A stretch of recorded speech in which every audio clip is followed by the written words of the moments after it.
Queridas e queridos ouvintes do podcast Justificando, estamos de volta para mais um programa aqui com a minha querida Mabô. Hoje a gente vai falar sobre 2 temas fantásticos. A gente nunca fez isso, né, Mabô? Pois é, eu acho que vai ser uma coisa inovadora e mais dinâmica, porque a gente voltou já reenergizados do carnaval. E então vamos falar hoje de Estados Unidos um pouquinho, né? Porque tem que falar, teve a super terça. E também Brasil, porque o Brasil não dá descanso em nenhum momento. É verdade. De nenhuma semana, nem na quarta-feira de cinzas, tinha como desligar de Brasil, né? Com Tudo certeza. rolando. A gente chegou chegando, mas eu queria saber, Mabô, como é que foi teu carnaval? Foi gostoso. Foi estranho, porque a gente, acho que foi um carnaval estranho no sentido de clima, né? Tá um fevereiro e um março com um tempinho frio, mas deu pra curtir. O carnaval de rua de São Paulo é mara, recomendo. Tá ficando cada vez melhor, né? Sim, recomendo. A gente recebeu muita gente esse ano aqui em São Paulo. Tá muito bom, é isso aí, boas políticas aí, pelo menos isso foi bom, né? Sim, pelo menos isso. A rua foi nossa, né? Por alguns dias aí do ano, totalmente nossa.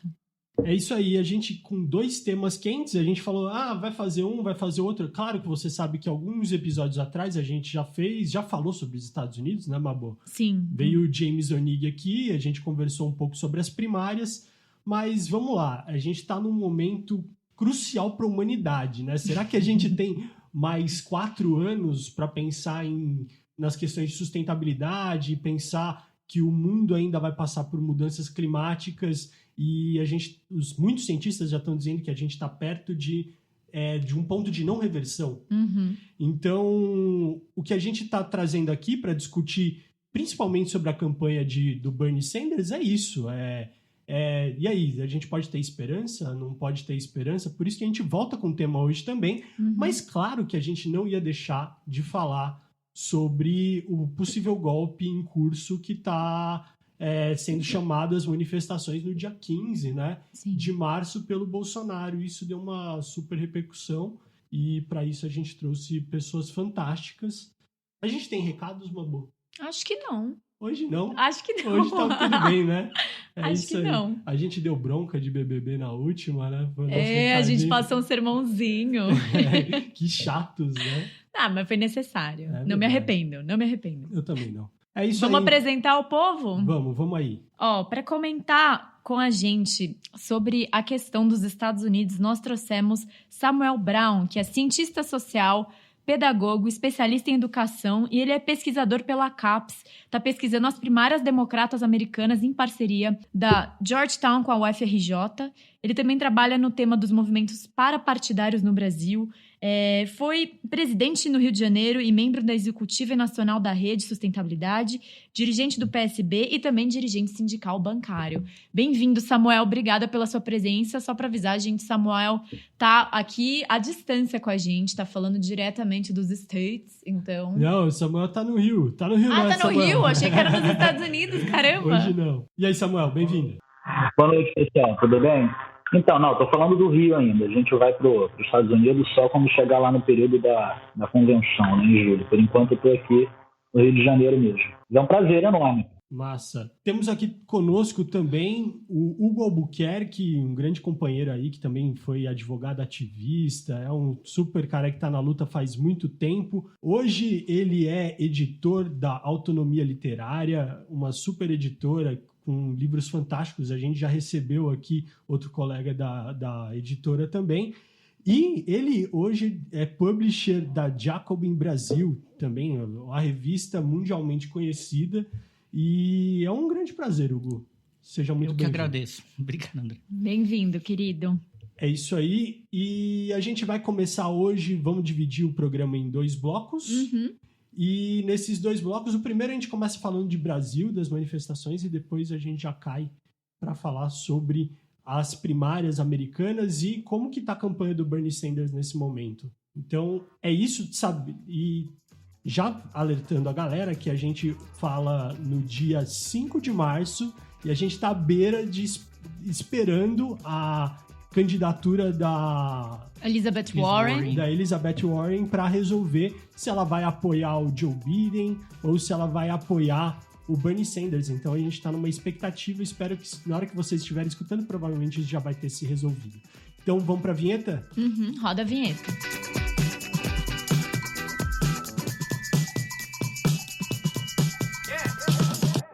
rapidamente, eu acredito que vocês todos já devam saber, porque a polêmica das últimas semanas então, Jair Bolsonaro iniciou uma ação aí, divulgando nas suas redes sociais, de uma possível manifestação que aconteceria no dia 15 de março e chamando para uma manifestação contra o STF e contra o Congresso Nacional.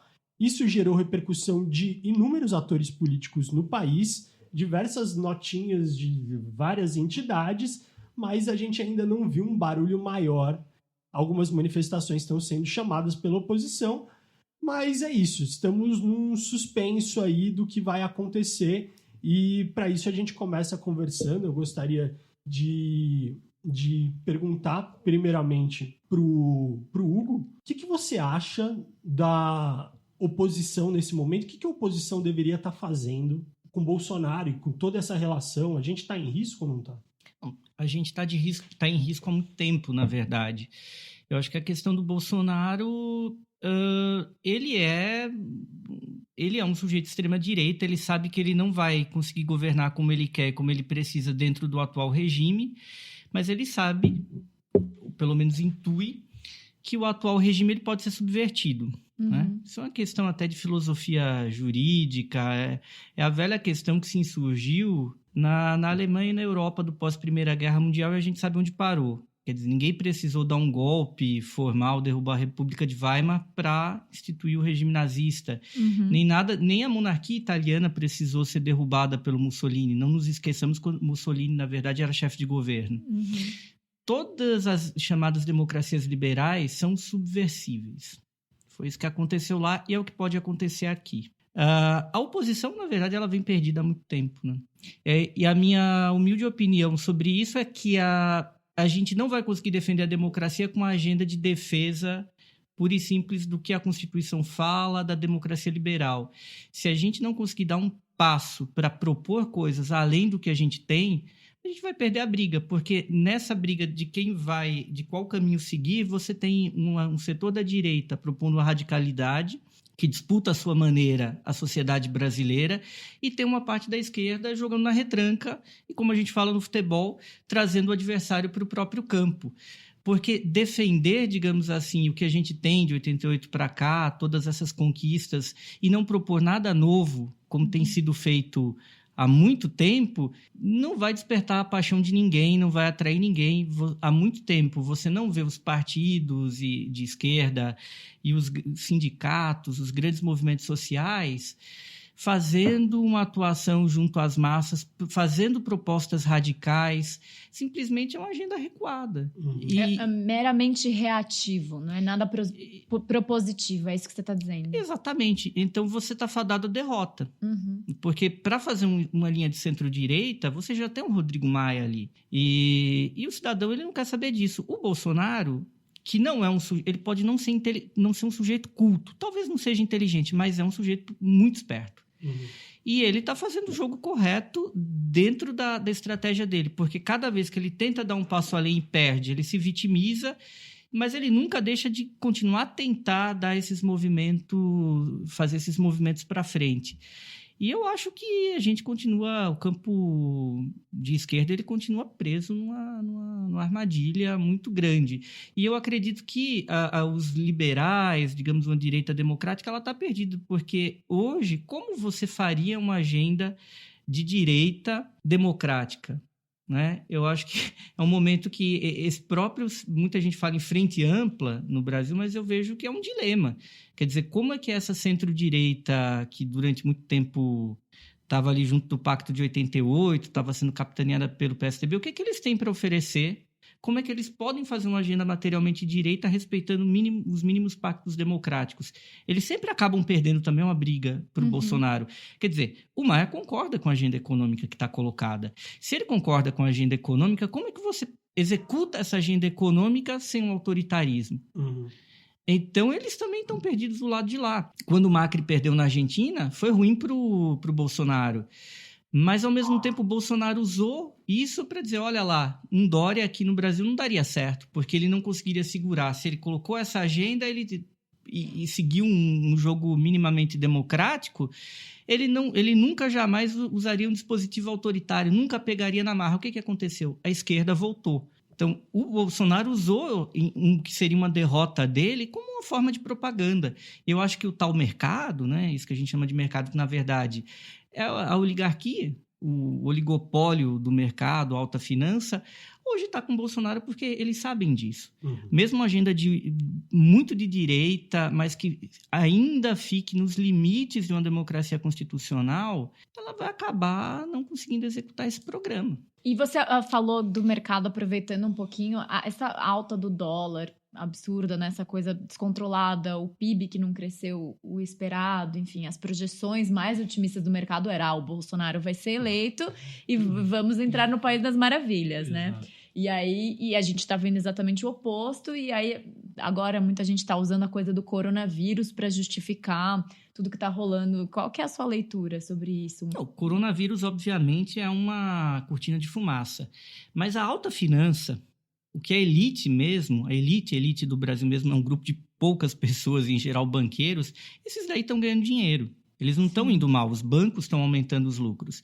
Evidentemente que para conseguir bancar, nem que fosse uma ditadura, eles precisariam que, digamos, um capital grande que não chega a ser exatamente a alta finança e empresas de um porte médio a grande, de alguma forma, precisariam estar ganhando dinheiro para fazer, porque só eles, só o Lehman, só os banqueiros, eles não conseguem manter alguém.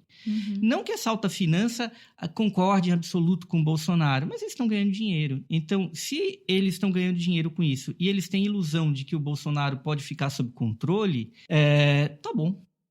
Mesmo que eles não gostem. Para eles tá ótimo. Só que tem uma parte hoje do empresariado brasileiro que está completamente perdido. Não que eles também não ganham dinheiro, eles não estão tendo um aumento de faturamento, mas, por outro lado, eles estão tendo uma diminuição do custo da pior maneira possível, que é com precarização trabalhista, que é com a precarização das normas de direito ambiental, né?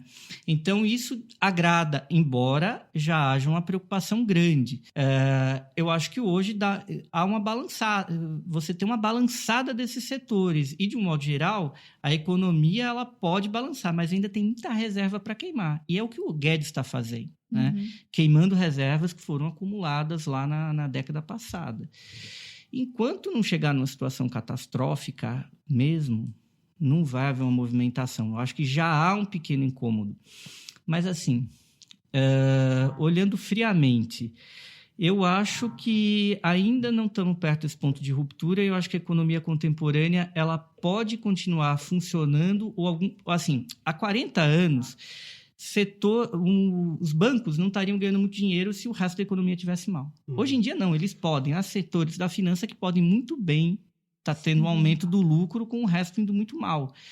Enquanto a situação não estiver muito feia, não vai haver uma mudança. Ela ainda não está. Ela está estagnada. A gente está caminhando para uma situação medíocre que pode se prolongar por muito tempo. Então...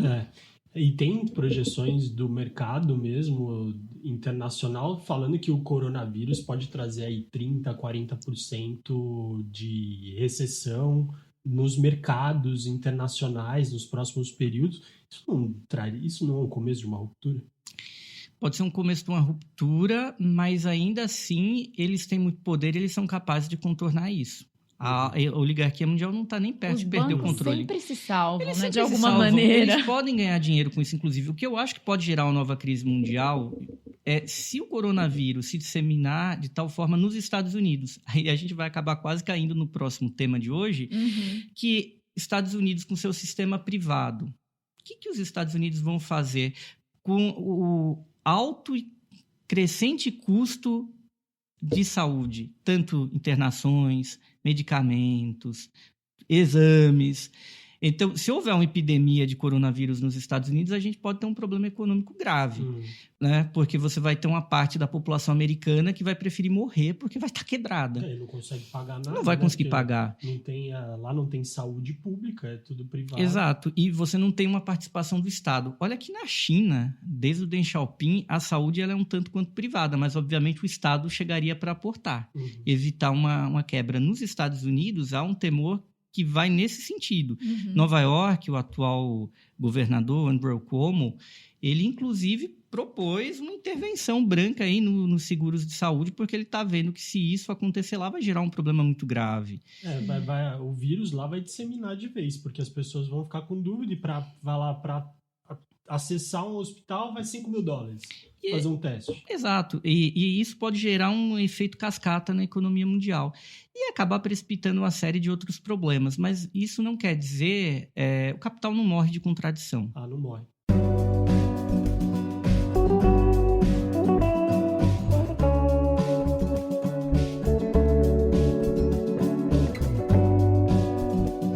E eu queria fazer uma pergunta agora para o Samuel. O Samuel, já aproveitando, o Hugo aqui, ele iniciou falando que a gente precisaria ser mais proativo, ter um progressismo mais proativo. E o que os americanos aprenderam a partir da lição de Donald Trump até hoje, que você viu estudando as campanhas, você fala, isso aqui... o brasileiro também está precisando olhar. Tem uma coisa que precisa destacar de início, é que dessas manifestações que o Bolsonaro, enfim, a extrema-direita brasileira está convocando para o dia 15, a gente tem duas formas de reações bem distintas, né, vindo do presidente da Câmara e do presidente do Senado no Brasil. Você vê que o Rodrigo Maia ele se posicionou, fez uma nota ou outra, enfim, fez o papel dele ali de reclamar, pelo menos, do que está acontecendo. E, por outro lado, o Alcolumbre, em nenhum momento ele se posiciona firmemente. Ele vai tentar conversar com o Bolsonaro, ele se reúne 2 vezes com o Bolsonaro nesse meio tempo. Ele tenta negociar e vai recuando na pauta do Congresso, também porque é interesse do Senado, né, o recuo nessa pauta específica dos 30 bilhões, para não dar, enfim, poder demais para a Câmara, para o relator do orçamento. Mas, efetivamente, o Senado ele quase aceitou a chamada do Bolsonaro para o dia 15, uma chamada que era claramente de golpe, né? E o Rodrigo Maia, se por um lado não concordou, não se sujeitou, mas também não fez grande movimentação, já se reuniu com o Bolsonaro depois disso, já estamos no 3º dia, né, de atividade legislativa desde que começou a semana, o tema não foi votado, enfim, a Câmara está recuando. E aí a gente olha para a nossa oposição, na semana em que o Bolsonaro divulga lá o vídeo, a nossa oposição foi prontamente responder, não, nós vamos nos reunir, vamos pedir impeachment, dependendo das gradações ali, alguns partidos chegaram a falar impeachment, logo recuaram, nós vamos reunir as lideranças na segunda-feira, e a segunda-feira chegou, ou seja, o negócio já esfria, já vem um final de semana, carnaval, tal, chega na segunda-feira, a reunião não apontou para nada efetivo. O que a gente tem de mais efetivo são as convocações dos movimentos da sociedade civil para o dia 8, para o dia 14, né, se não me engano, dia 8, 14 e 18. Se eu estiver errando a data aí, vocês me corrigem, são 3 manifestações da sociedade civil. E aí as centrais sindicais, que até agora também não vinham apresentando grande resistência às reformas que vinham sendo aprovadas, também parecem agora finalmente estar se posicionando para participar dessas manifestações.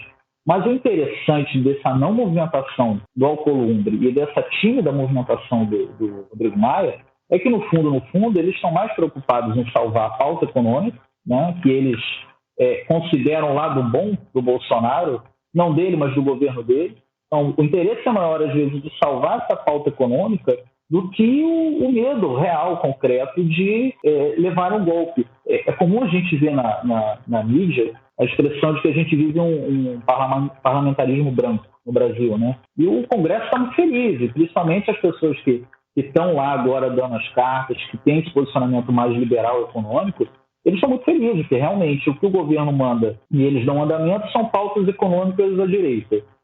As pautas de morais, conservadores, etc., eles deixam lá paradinhas e não respondem. Enquanto isso, as pautas estão sendo aprovadas, né? Aí a gente entra um pouco no debate americano, e é essa movimentação que está rolando lá também a partir dos movimentos sociais, a partir dos movimentos de negros, de mulheres, LGBT, de imigrantes, etc., que estão compondo a base da campanha do Sanders.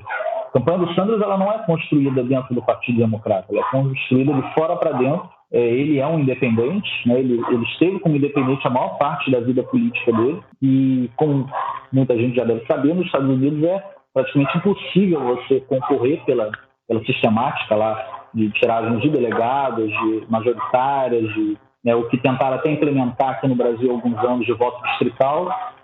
A sistemática lá impede que um terceiro candidato que não seja dessas duas grandes facções políticas, né, os republicanos e os democratas, consiga avançar numa eleição nacional. Então o Sanders entra no Partido Democrata, faz essa disputa em 2016, ali, no primeiro momento perde para Hillary, e vem construindo desde então, por fora do partido, com esses movimentos que eu citei agora há pouco, uma campanha paralela aos interesses da direção do Partido Democrata. E do ano passado para cá, isso se oficializa com a pré-candidatura dele. Agora, essa semana, depois a gente vai falar com mais calma, essa semana o Império contra-atacou, né? O Partido Democrata mostrou que tem armas também para lutar, que não vai assistir parado, mas o concreto é isso.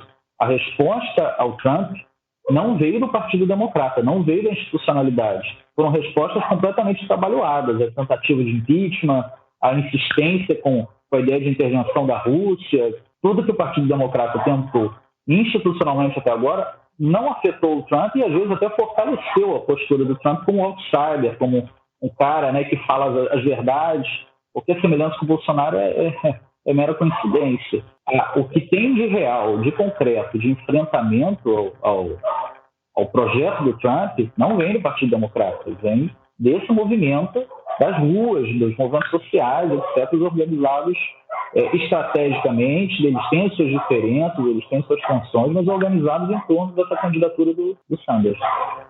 Jogando aqui de volta para o Hugo, a gente está falando sobre como para o mercado as coisas ainda estão indo muito bem, não tem nenhum abalo efetivo. Estava rolando um papo aí um tempo atrás de se o Paulo Guedes ia cair ou não. O mercado ainda está querendo segurar o Guedes? O que mantém ele lá? Olha, o Guedes ele tem um grande prestígio. Eu não sei se ele cairia no primeiro momento. Ele está fazendo o que eles querem. O que, na verdade, o que seria o real mercado? O mercado é muita coisa, né? O mercado é até a gente. Isso que a gente chama de mercado é essa casta, essa alta finança, uns empresários de porte médio ali que acham que fazem parte disso, mais ou menos, né? E, bom, nesse momento eu não vejo ele abalado, ele está fazendo tudo o que eles querem. E o Paulo Guedes, ele tem uma agenda de trator. Paulo Guedes que é um pinochetista no sentido até histórico e literal, porque ele sai de Chicago e vai dar aula na PUC do Chile, na época do Pinochet, na época que... Na PUC não, na Universidade Católica do Chile, que já naquela época era um centro de conservadorismo e que estava ligado ao regime, né? Ele foi um ideólogo, ele se prestou a ser um ideólogo e um projetista do que foi esse modelo chileno que está dando com os burros na água agora. Sim. Então, o Guedes ele acabou sendo um dos ideólogos dessa experiência pinochetista, que é o fascismo de segunda geração, né? Que uniu uma tradição de extrema-direita a uma espécie de livre mercadismo e de privatismo radical. É uma coisa que agrada profundamente uma grande parte da elite mundial e certamente a nossa elite. Então, ele é essa figura. O que poderia levar? Talvez uma crise sistêmica, poderia levar a alguma postura dele, mas lembremos, Bolsonaro terminou o ano passado muito questionado, inclusive com aquele vídeo maluco que ele gravou lá no Oriente Médio, quando se discutiu a entrada ou não dos assassinos da Marielle no condomínio dele, se ele que teria atendido ou não. Lembremos, foi o Paulo Guedes que bancou o Bolsonaro, ele foi muito enfático naquela ocasião. Eu não lembro o que ele falou, gente, o Paulo Guedes. Ele bancou a todo momento, inclusive, ele começou a pautar a grande mídia, fazer todo mundo, ok, vocês criticam o Bolsonaro, mas basicamente toda a direita liberal que critica o Bolsonaro fez questão de sublinhar, bom, a gente é a favor da agenda econômica. Ele acabou falando, falem que vocês são favoráveis à agenda econômica. Sim. E ele deu um cheque nessa Fica nas costas do Moro e do Paulo Guedes, né? Eu acho mais do Paulo Guedes, hoje certamente. Mais do Paulo Guedes. O Paulo Guedes sempre foi. Inclusive, certa vez, no começo do ano passado, eu encontrei o ex-ministro Celso Amorim e, para mim, a figura mais forte do governo é o Paulo Guedes. Eu acho que substituir ele é praticamente impossível para o arranjo do Bolsonaro. Acho muito remoto. E aí, essa semana, o Bolsonaro, ele apareceu dando 3 meses de vida para o Paulo Guedes, né? Falou, se arruma o governo em 3 meses ou você tá fora. E aí o Paulo Guedes já veio essa semana aí com prazo. Falou, a gente tem até o dia tal para aprovar as reformas. Então, Congresso, vocês deem um jeito nisso. Não quer dar boca para fora esse negócio? Porque eu acho que o Bolsonaro não se sustenta sem o Paulo Guedes também. Eu acho muito pouco provável. Força, né? Eu acho muito pouco provável. Claro que o Bolsonaro ele tem uma incidência sobre as massas quando a gente vê, por exemplo, essa movimentação junto às polícias, essa degradação anômica que rola nas polícias, né? Já se sabia, eu acho que desde a segunda carta aos Tessalonicenses, lá de Paulo, quando o Paulo vira e fala do Cristo e do Anticristo, que era muito mais um simbolismo para dizer que autonomia e anomia são coisas muito parecidas no plano filosófico, mas no plano prático levam a coisas bem distintas. Acho que existe muita confusão quando você vê um processo como esse, de motim nas polícias lá no Ceará, mas isso parece até uma coisa revolucionária, mas na prática não é. É como aquele tipo de motim é como um juiz de primeira instância se insurgindo contra o STF. Então, isso é um ato anômico, porque ele não está rompendo com a hierarquia, não está rompendo com a ordem estatal, ele, na verdade, está tornando essas fronteiras, essas linhas que a lei, que o Estado estabelecem, confusas, de tal forma que o fascismo ele nunca foi uma afirmação da hierarquia estatal e da lei. Ao contrário, ele sempre foi a anomia, esse cenário de coisas que podem sair do lugar, mas que favorecem o quê? Uma lógica arbitrária, no fundo. Isso é bem diferente de uma ordem revolucionária, embora pareça no primeiro momento. Isso é uma questão teológica, porque, enfim... E aí, já aproveitando que você entrou no assunto aí dos motins, da polícia do Ceará, primeiro, né, a Eliane Brum, ela fez uma análise que o motim dos policiais militares requerendo o aumento para o governo estadual do Ceará é um indício de que o Bolsonaro seria a única liderança política no qual os policiais se curvam. E que isso poderia ser um exemplo de uma insurgência, um exemplo para os outros estados, e que o Bolsonaro já está se insurgindo com os outros governadores, e principalmente com a base do Nordeste, que hoje aí a gente viu que saiu a notícia de que a distribuição, por exemplo, do Bolsa Família ficou com apenas 3% para o Nordeste. É uma guerra contra os nordestinos. E uma guerra contra os governadores também, não só do Nordeste, como dos outros estados. E como que vocês veem essa conjuntura? Olha, 20 dos 27 governadores assinaram aquela carta contra o Bolsonaro, contra o governo, e a maneira como ele lida com o pacto federativo, no último caso. Se aquilo fosse levado ao pé da letra, seria já motivo de impeachment do Bolsonaro, porque ele está ameaçando o próprio sentido de federação. Né? Ele está rompendo com o pacto federativo. Mas as coisas não estão normais no Brasil, ao contrário do que, inclusive, a própria esquerda acaba praticando, normalizando isso daí. Está tudo de ponta cabeça. O Bolsonaro ele precisa estar em guerra contra os governadores do Nordeste, muito embora os governadores do Nordeste sejam super moderados. E, inclusive, está trombando aí com uma certa direita que está governando São Paulo, que está governando Rio Grande do Sul, que ainda assim se mantém nesse limiar da democracia constitucional. Bastante à direita, mas ainda dentro desse limite.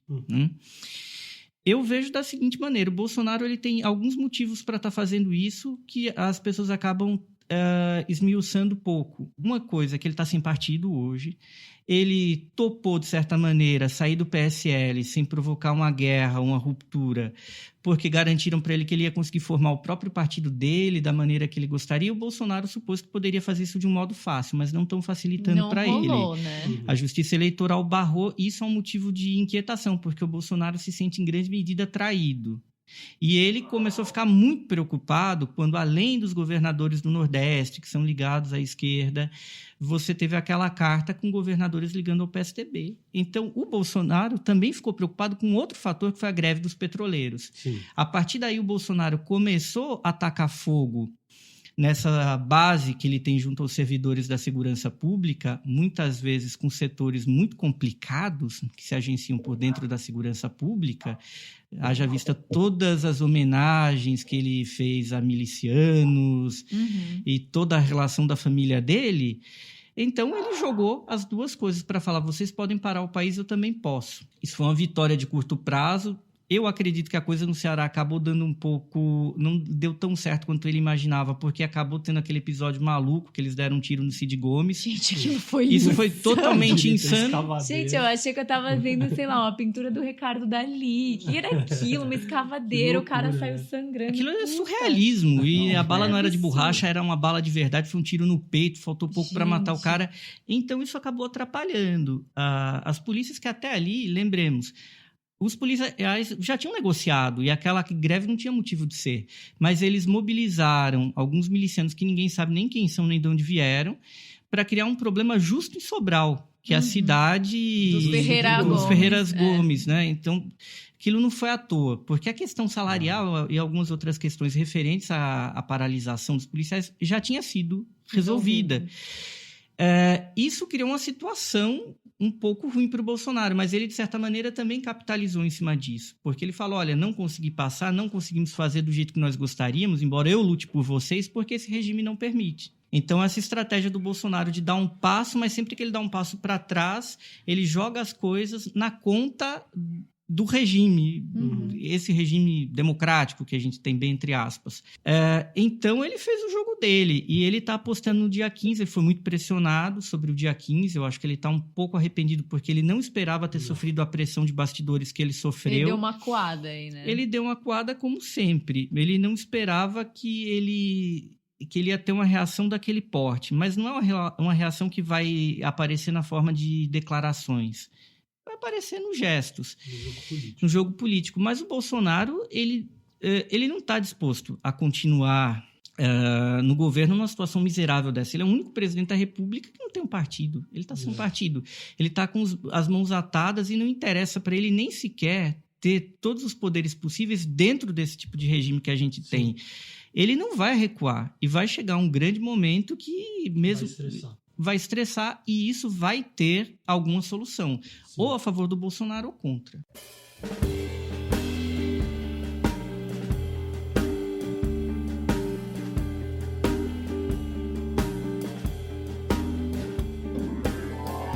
E você, Samuel, qual que é a tua visão sobre isso aí? Eu acho esse finalzinho que o Hugo falou aí muito importante para entender, inclusive, o que a gente vai encarar nesses próximos 3 anos e meio, né? 2 anos e meio. Primeira coisa que eu destaco foi lá no começo da fala do Hugo, que ele fala da carta dos 20 governadores, e tem mais um detalhe, né? A Globo News, inclusive, disse ter fontes no STF e no Congresso de consulta feita pelo governo do Ceará com apoio desses outros 19 estados para, em caso de necessidade, reivindicar o envio de tropas federais, porque, vamos lembrar, o Bolsonaro ele deu primeiro 8 dias, né, de intervenção, de GLO lá, e avisou, não vou renovar. Isso aí mandou um recado para quem estava quartelado, de olha, vamos aguentar aqui 8 dias que depois os caras não vão ter o que fazer, vão ter que ceder para a gente. Ele colabora com aquele levante lá, fazendo uma GLO de 8 dias. Né? Geralmente ele dá 100 dias, 1 ano, enfim, uma enormidade de tempo.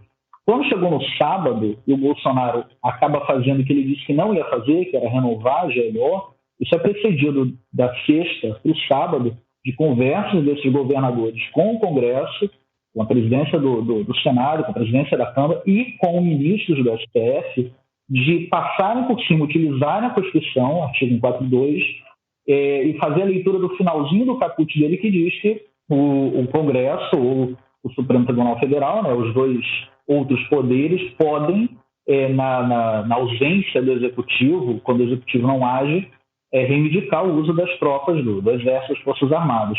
Claro que isso seria um teste, né, para a nossa Constituição, porque isso nunca aconteceu e espero nunca aconteça. Mas isso mostra o grau de conflito que os poderes vivem com o Bolsonaro no governo, porque o Bolsonaro é o cara que inaugura realmente, isso é uma coisa que a gente tem que concordar com ele, dar essa vantagem para ele, que ele é um cara que rompeu com o presidencialismo de coalizão. Ele, de fato, não negocia com bancadas dos partidos, ele não tem um partido hoje, ele é um cara que vai se sustentando no governo, principalmente pelo apoio que o mercado dá através do Paulo Guedes e das reformas liberais que ele faz. Eu, inclusive, costumo dizer que a eleição do Bolsonaro é um consórcio conservador-liberal. Por um lado, você tem a figura do Bolsonaro e do Moro, com essa temática conservadora. A Lava Jato também tem essa mesma feição conservadora-liberal, ela é punitivista e, ao mesmo tempo, ela critica os governos da esquerda por terem destruído a economia, etc. Ela caminha sempre nesses dois pilares, né, para destituir a Dilma e depois colocar o Temer e resultar no Bolsonaro.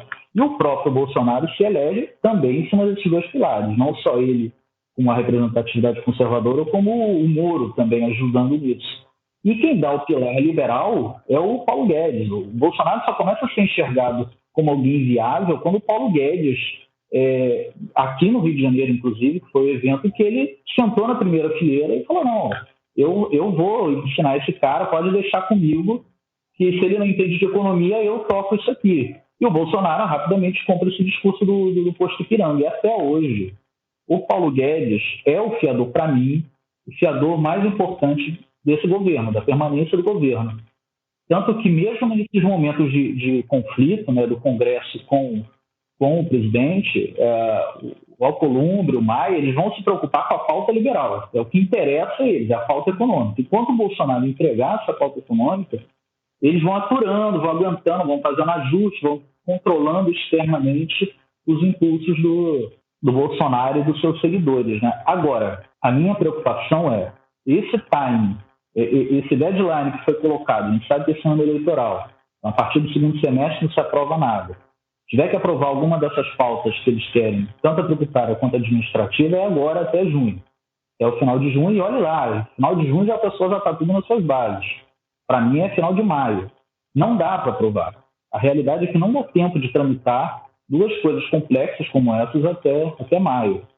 E aí o Paulo Guedes ele começa a ser cobrado pelo Bolsonaro para entregar resultados positivos que ele não vai conseguir entregar.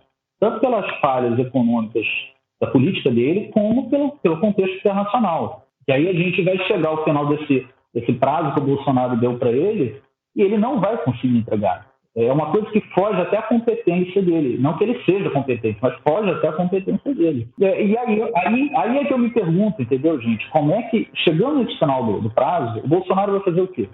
Ele vai despedir o Paulo Guedes e romper a aliança com o liberalismo?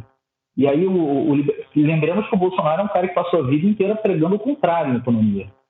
E aí ele vai dar um cavalo de pau, vamos dizer assim, populista, né, de resgatar posições políticas e econômicas diferentes do Paulo Guedes.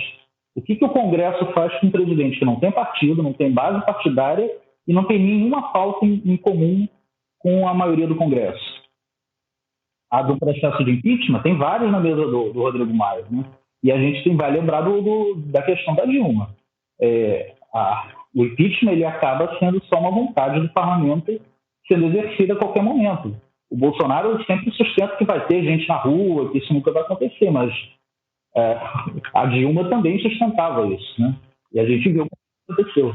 Samuel, e aí sobre isso, para a gente partir para o próximo bloco, aí eu dou meus pitacos também. Eu concordo plenamente com você a respeito do Paulo Guedes. Não há tempo dele conseguir recuperar a economia, principalmente no momento de recessão mundial, que é o efeito do coronavírus aí no resto do mundo, pode trazer uma dificuldade muito maior para o Brasil, ainda para além da incompetência do governo. De outra forma, eu não acredito que o Bolsonaro tenha um compromisso com o mercado de fato, ele tem um compromisso com ele, e se precisar, ele rompe com o mercado, e como o Paulo Guedes não vai ter sucesso, à medida que vai sobrar para ele, acabou a palhaçada, agora começa a entrar o papel do autoritário. E a gente tem algumas figuras se movimentando aí por trás nos bastidores. Por exemplo, essa semana o Bolsonaro se reuniu pela segunda vez no mês na Fiesp com o Paulo Scaff.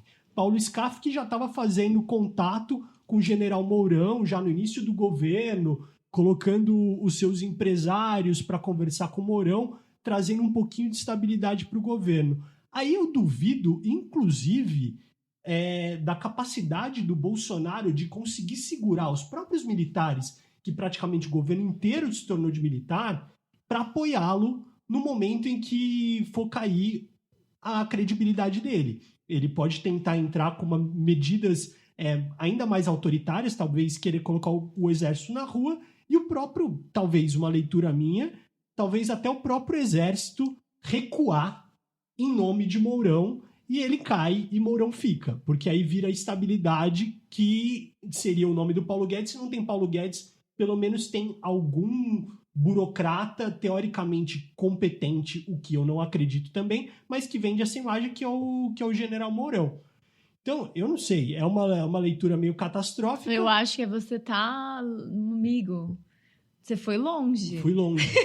Não, mas eu não acho que cai. Eu não acho que o Bolsonaro cai, não. Você acha que não? Eu acho que não. Eu acho que seguram. Mas eu acho que vai rolar um estresse. Segura até o fim do mandato, eu acho. Você acha? Vamos ficar registrado aqui a minha aposta, mas eu acho que seguram. Eu tô dando o meu pitaco, assim, olhando pela personalidade sádica que ele tem. Não, vamos ver. Daqui a um ano a gente vai ver esse podcast e acho que a gente vai ter respostas. Exato. Eu acho que eles seguram enquanto a agenda neoliberal estiver progredindo. A Maia segura, todo mundo segura. Mas eu acho que a agenda neoliberal não segura até o final do ano. Pode ser. A recessão vai ser brava. Vai. Apertem os cintos. Vamos para os Estados Unidos? Bora. Bom, começando aqui nosso segundo bloco do programa de hoje. Acabamos de sair da Super Terça, que é um momento importantíssimo na definição das candidaturas para a presidência dos Estados Unidos. É um momento em que vários estados que possuem um número muito grande de delegados vão às urnas. A gente ficou aí no aguardo para ver se ia sair um apontamento assim, mais firme depois da Super Terça. O que aconteceu foi que não temos nada nem para um lado nem para o outro, né? Basicamente um racha no Partido Democrata. Bernie Sanders ganhou a Califórnia nas prévias, que é o estado com o maior número de delegados, mas perdeu vários outros lugares importantes para o Joe Biden, que é o candidato do establishment democrata. Ele é ex-vice-presidente do Barack Obama. Os Obama estão investindo pesado, acho que nessa reta final. Ele é o liberal e o Bernie Sanders seria uma ruptura, né? Com, acho que, muitos outros candidatos que já apareceram aí pelo Partido Democrata. Então, agora a gente está nesse momento decisivo de pega para capar quem é que vai ser o candidato. Isso só vai ser definido daqui a alguns meses, mas existe muito chão pela frente, muita campanha. E agora a gente quer, enfim, ouvir o especialista, né? E aí eu já começo perguntando, Samuel, quem que é o Joe Biden, cara? Rapaz, o Joe Biden é um cara muito complexo nos Estados Unidos. Ele acaba conseguindo ser o vice do Obama em 2008, até como uma forma do Partido Democrata conter o que ele sabia que não podia barrar mais o Obama, né? Até tentou num primeiro momento, depois o Obama vira uma figura de unificação do partido, mas o Obama naquela época ainda era visto como uma revolução nos Estados Unidos, né? Um cara negro, filho de imigrante, foi questionada a nacionalidade dele, inclusive pelos republicanos. A ala mais conservadora do Partido Democrata também não gostava do Obama, como não gosta do Sanders. Talvez não goste mais do Sanders porque toca na questão econômica diretamente, mas também temia o Obama. E aí o Joe Biden é o cara que é colocado ali, olha, vamos colocar esse sujeito que está aqui há 50 anos fazendo política em Washington. Esse cara aqui que defendeu já posições complicadíssimas, né, lá atrás, com o pessoal que fazia segregação racial. Ele, durante um tempo, nessa pré-campanha, inclusive, se orgulhou de dizer que era o cara que conseguia conversar com os republicanos. Que era o cara que conseguia conversar até com quem fazia discriminação racial nos Estados Unidos. Então, se o Sanders estava lá caminhando junto com os movimentos, né, de negro, etc., o Biden era o cara que estava na Câmara negociando com os racistas da época. Esse é o Joe Biden. O Joe Biden, que foi vice-presidente do Obama e se orgulha e praticamente consegue a votação no movimento negro, nas camadas negras, né, do sul dos Estados Unidos, por essa lealdade ao Obama, ele começa ali como um freio ao Obama. E em 2016 era o momento do Joe Biden ser o candidato. Ele foi vice do Obama e é meio que uma regra isso, né? O cara era o vice, ele é o próximo na linha sucessória, ele vai concorrer. E a Warren, que saiu fora hoje, né, da campanha, ela foi procurada pelo Biden na época, ou ela o procurou, não é muito claro isso, para conversar se viriam candidatos formando uma chapa. E à época o Biden recuou, porque ele falou, não tem como concorrer com a força do clintonismo dentro do Partido Democrata. Ele apoiou a Hillary à época, mas era o momento dele, era para ele ter sido candidato na época.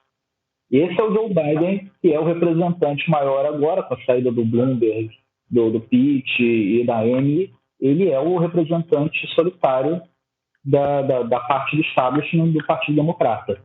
Samuel, você citou que ele consegue muito apoio da população negra por conta da esteira do Obama, e a gente viu alguns dados aí sobre as prévias agora da Superterça, e ele teve realmente muito apoio da população afro-americana. Então, é por causa dos Obamas, é por isso que ele está com esse resultado assim tão impressionante nesse setor da população, porque o Bernie tem o apoio dos latinos, né?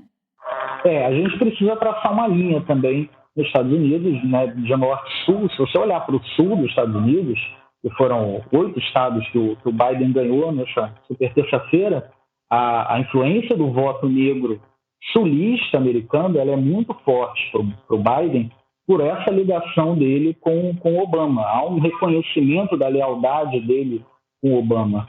Porém, no voto total dos negros nos Estados Unidos, o Sanders está à frente do Biden. Ele é quem tem o maior apoio entre os negros americanos, no geral. Então, é preciso que a gente faça essa diferenciação. O sul dos Estados Unidos, que vem isso desde a Guerra de Secessão, etc., é uma região mais conservadora. Inclusive, há uma certa aliança, né, entre o establishment e esses representantes dos negros no sul dos Estados Unidos. E esses aí, sim, são muito mais a favor do Biden.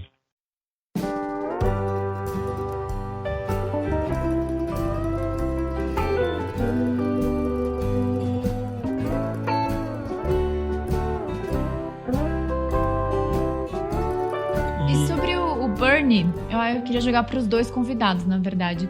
O Bernie se declara socialista. Ele é socialista de fato? A gente pode fazer uma leitura que, no fundo, ele é um social-democrata? Ou ele é real oficial? Sim, ele é. E eu diria assim, muito enfaticamente, porque se a gente pensar o que é socialista é um gênero e você tem várias espécies ali dentro. Socialista, nesse sentido mais duro, como socialista como uma versão mais radical de um social-democrata, ele é também, né? O problema é que o Bernie, ele tá fora desse debate de esquerda do século XX. Parece estranho, mas assim, ele se baseia muito inclusive um ex-candidato presidencial americano socialista chamado Eugene Debs, que se ferrou, os socialistas foram perseguidos. Nos Estados Unidos, o establishment conseguiu fazer com que a classe trabalhadora fosse para a classe média após a Primeira Guerra Mundial, e a superabundância que bateu nos Estados Unidos só acabou agora há pouco, né?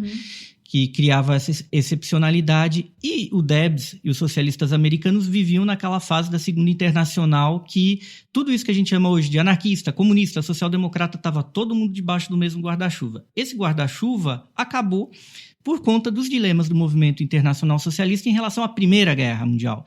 Aí surgiram os comunistas, surgiram os social-democratas apoiaram a Primeira Guerra Mundial, apoiaram o Tratado de Versalhes. E quando tem a Guerra Fria, a social-democracia fica do lado capitalista da trincheira.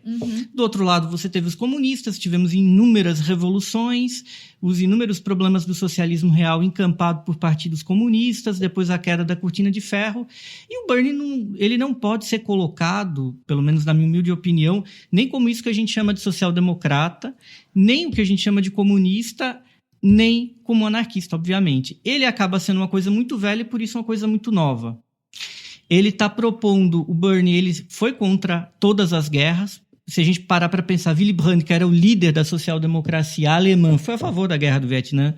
A guerra do Iraque, que foi apoiada pelo Biden, foi apoiada pelo Tony Blair, que na época era a maior estrela. O Biden apoiou o Iraque, que danado. Ele apoiou a guerra do Iraque, sendo que o Obama não apoiou, sendo que até boa parte dos liberais do Partido Democrata não apoiaram. Gente, chocada, não sabia disso. E apoiou bastante, né? E Nossa, então o Bernie ele tá tentando voltar a um tipo de socialismo imaginado na Segunda Internacional que se projeta para o passado e se projeta para o futuro também, na medida que o próprio DSA, que é uma corrente socialista dentro do Partido Democrata e que tem uma certa autonomia ali dentro, está apoiando o Bernie. O Bernie não é exatamente o DSA, mas é. Né?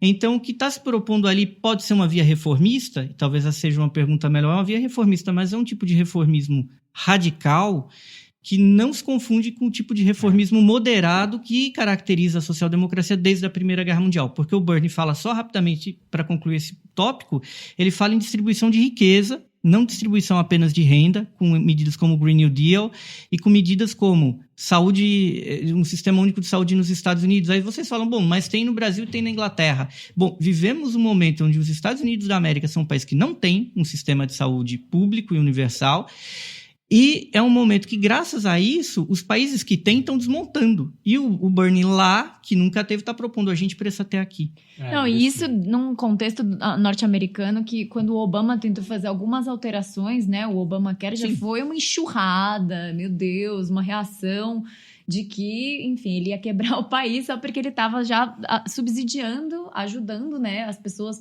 a terem pelo menos planos básicos, baratinhos, né? Para que ninguém ficasse sem cobertura, mas... Enfim, o que ele está propondo é mais avançado ainda do que qualquer coisa que o Obama jamais tenha imaginado em colocar, né? O que o Obama gostaria de colocar. E sobre a Elizabeth Warren, que aí essa semana aqui também ela saiu da disputa, mas ainda no momento a gente não sabe se vai apoiar um outro ou não vai apoiar ninguém.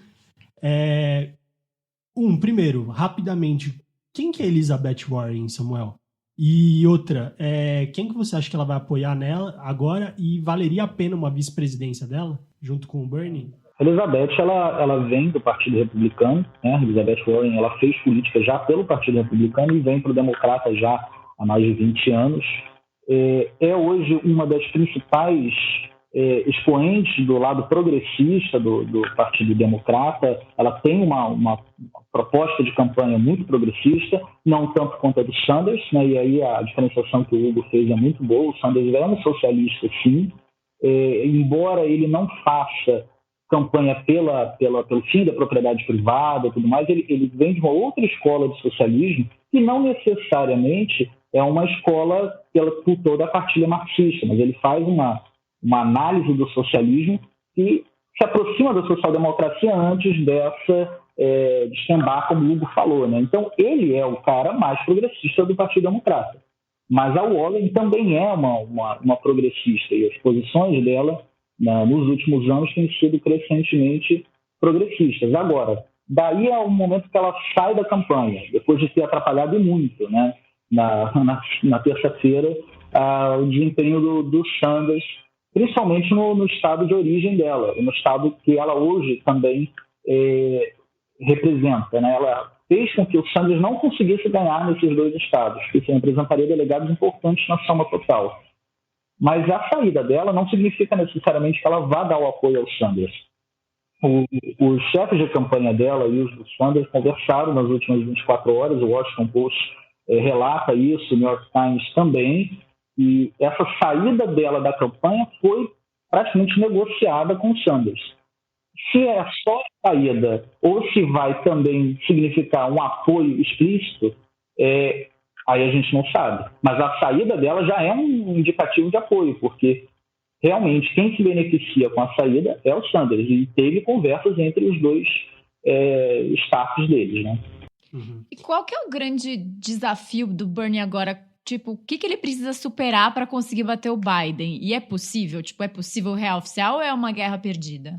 É possível, porque ainda vai entrar muito delegado da Califórnia. A gente está basicamente com a metade dos delegados da Califórnia distribuídos até agora nessas contas que dão o Biden um pouco à frente do Sanders. O Sanders deve passar de 600 tranquilamente com os delegados que ainda vão vir da Califórnia. E a partir de agora é uma eleição de 1 contra 1, né? Então, aquela distribuição de delegados perdidos para candidatos que no final não iam nunca chegar perto da maioria, ela não tem mais. A partir de agora é o Biden e o Sanders levando a integralidade dos delegados em cada estado. é provável que um deles consiga, tanto que os indicativos do Ipsos nos Estados Unidos, do Instituto de Pesquisa, aponta que aumentou de 48% para 69% a percepção de que dois candidatos vai conseguir alcançar o número de delegados necessário, 1991. Agora, se nenhum dos dois alcançar, é aí que é o drama do Sanders, né? Mesmo que ele seja quem tem mais delegados, mesmo que ele esteja muito à frente do Biden, ao final, se não fizer em 1991, vai para um segundo turno, vamos dizer assim, onde superdelegados, que são representantes da direção do partido, governadores, deputados, enfim, pessoas que são delegados natos, né? Eles vão para essa segunda votação e aí é uma lavada a favor do Biden, né? Eles todos vão votar pelo establishment porque eles fazem parte do establishment. E aí os delegados ficam livres para votar com quem quiser e provavelmente estaria uma maioria no segundo turno a favor do Biden. Então o desafio do Sanders hoje é alcançar 1991 delegados. E isso fica facilitado quando está só ele contra um outro candidato. Não quer dizer que ele vai conseguir, mas fica mais fácil do que com o Warren tirando votos deles. Então, esse movimento da Warren de sair, ele já é em si um movimento pró-Bernie Sanders. E é possível o Bernie se candidatar caso ele não consiga pelos democratas como independente? Pode, só que é difícil, porque é uma eleição federal que não é federalizada. Cada estado tem até um modelo de votação, um tipo de cédula. Então, ele teria de conseguir colocar o nome dele em cada estado. Aí é uma pergunta complicada em quais ele vai colocar. São 50 frentes de batalha. Não é tão simples quanto parece, não. Senão, certamente, os Estados Unidos teriam mais do que 2 partidos, porque isso é uma artificialidade total e completa.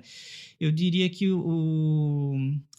essa divisão, essa polaridade entre Partido Democrata e Partido Republicano é a tragédia que nós no Brasil repetimos como farsa na ditadura militar com Arena e MDB. Exato. Eram 2 artificialidades e chegou num dado momento e quando você cria um bipartidarismo, você automaticamente favorece a direita. Lá, o Partido Republicano acaba tendo um tamanho muito maior do que deveria ter, porque, por exemplo, a grande instituição americana parece que não, mas é o Senado.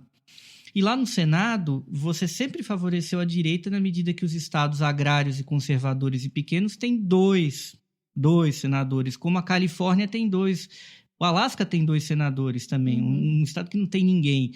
Então, no fim das contas, isso cria uma distorção absoluta que cria uma força para o Partido Republicano, que, segundo as pesquisas, ele é um partido que, na verdade, tem a simpatia ali de 25% do eleitorado americano.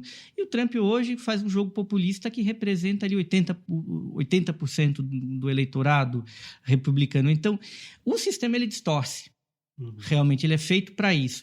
Agora, eu diria que uma coisa vai ficar clara nos próximos anos. Ou esses socialistas americanos vão tentar criar um terceiro partido, como ocorreu no Reino Unido no século XIX, quando havia uma polaridade entre o Partido Liberal e o Partido Conservador, mas eles criaram o Labour.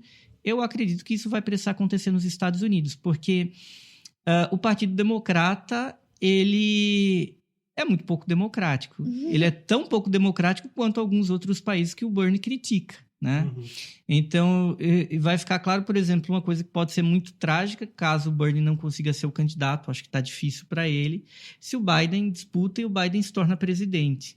Isso pode, inclusive, abalar a credibilidade de quem o apoiou, porque se engana, Trump, obviamente, é horrível e todo mundo sabe que o Trump é, mas se engana quem imagina que o Biden pode ser uma coisa muito melhor do que isso. Agora, e aquela história de que o Biden estivesse doente, que é com algum problema psicológico, mental, isso é boato ou é verdade?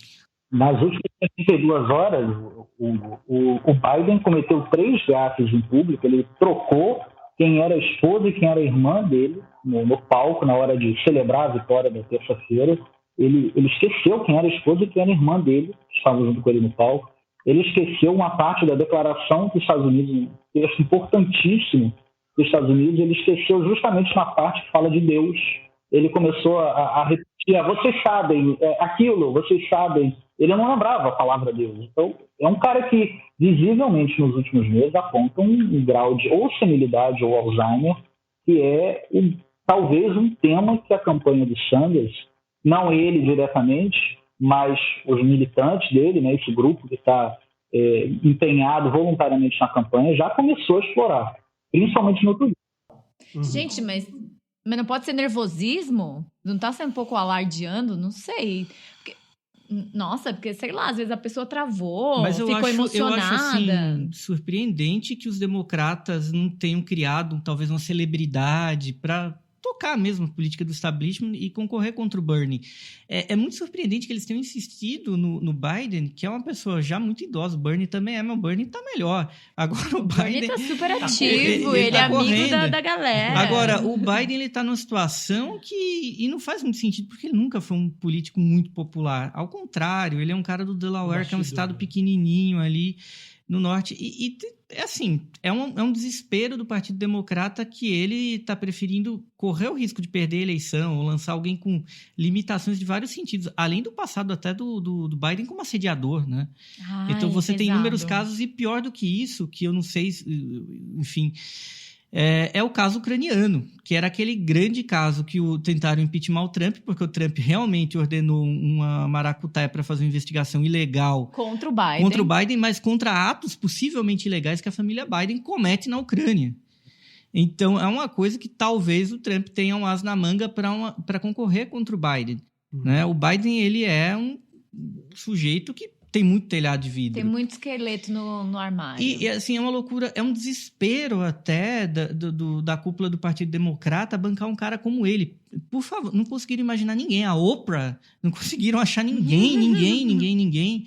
É muito difícil isso daí. E essa disputa não é só pela presidência. A disputa hoje se dá também pelo controle do Partido Democrata. O DSA, que o Hugo citou agora há pouco, que são os democratas socialistas na América, eles são um movimento que são de fora do Partido Democrata, mas eles se filiam ao Partido Democrata, assim como os Sanders.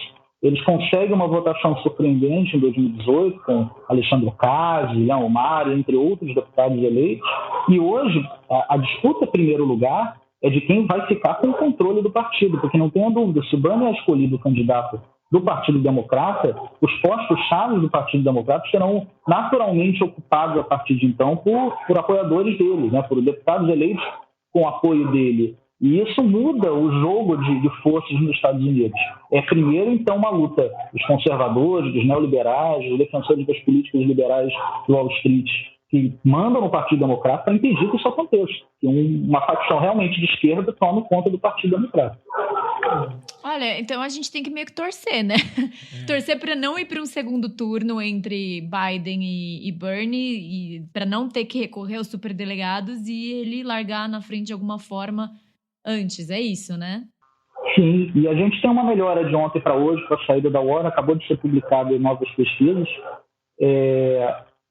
Depois da terça-feira, uma vantagem que era do Sanders de 55 a 45 na percepção dos eleitores democratas registrados a favor do Sanders, ela caiu, ela inverteu, ela virou 55 a 45 a favor do Biden. E hoje ela já caiu para 52 a 48, ou seja, eles estão muito próximos. A sensação do eleitor americano é de que a disputa vai realmente caminhando até o final nessa paridade. E agora a gente caminhando aqui para o final do programa, eu queria agradecer muito a presença de vocês aqui, deram um show de conhecimento, de análise, foi um belo programa. Foda. E mais todos aqui entusiastas do Bernie. E queria primeiro, Hugo... declaradamente, né? Go Bernie, feel the burn. Qual que é a importância hoje de alguém como Bernie Sanders pegar o governo, e isso já para suas declarações finais? Ela é total, porque a situação da humanidade, seja do ponto de vista econômico, social, ambiental, é uma tragédia. Para a gente aqui no Brasil, é muito importante, porque, veja, o Trump, ele é a continuidade de um pacto com o Bolsonaro. Uhum. E o Biden não deixa de ser uma promessa de intervencionismo no Brasil, alinhado talvez com figuras como Maia, com figuras que podem ser contra um autoritarismo moral, mas são totalmente a favor de um autoritarismo socioeconômico. Uhum. Então, para o Brasil, qualquer situação que não seja Bernie, eu digo para o povo, não para o 0,01%. é fundamental que o Bernie ganhe. E eu acho que para a humanidade, levando em consideração tudo que tem acontecido, esse crescimento da extrema-direita, esse capitalismo catastrófico, pós-apocalíptico, é quase que uma necessidade. Uma necessidade, a gente respira assim, né? E você, Samuel? Mesma coisa. A eleição do Bernie, ele ser competitivo e conseguir provar, né, que não é o caminho ao centro, procurando políticas cada vez mais liberais, a economia, que é o padrão ouro para se conseguir vencer um extremista de direita. A pesquisa que eu estou levando, inclusive, é nesse sentido, de tentar encontrar provas que, com políticas de esquerda que consigam incluir cada vez mais a parcela da população que está distanciada da política, que acaba entrando em arroubos direitistas e populistas, assim é possível vencer a extrema-direita. E com políticas cada vez mais ao centro, mais recuadas, talvez seja o caminho de perder reiteradamente para a esquerda e depois para a direita. E depois que o Corbyn perde nos Estados Unidos, o discurso contra propostas à esquerda ficou muito forte no mundo. Então é necessário que a gente tenha uma performance muito boa com o Sanders, que ele possa ser o candidato do Partido Democrata e disputar essa eleição. Só isso já coloca de novo a esquerda no jogo. E ele ganhando, portanto, eu acredito piamente que ele tem mais condições de pegar o eleitor ali do cinturão da ferrugem nos Estados Unidos, né, os trabalhadores brancos, menores assalariados, que foram quem decidiram para o Trump há 4 anos atrás. Ele é o cara que consegue dialogar com esses caras. Ele é o cara que fala de políticas dos trabalhadores. E ele é o cara que pode apontar para o Brasil também, para o mundo como um todo, uma forma de enfrentar essa onda conservadora que vem varrendo a gente já aos 4 anos. Muito bom. Obrigada, querido.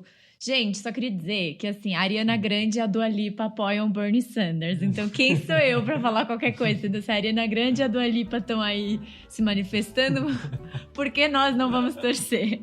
Mas, ó, gente, foi muito bom o programa de 2 blocos. Eu gostei de fazer. Você não gostou, amigo? Foi super dinâmico. Muita coisa acontecendo no mundo. Mas, ó, só para lembrar vocês, o Samuel já tinha falado, a gente tem manifestações aí. Gente, dia 8, mulherada, acho que nem preciso falar, estaremos todas em peso aí na sua cidade, procure sua manifestação. Aí vem dia... Puta, já esqueci. Dia 18, lembrei.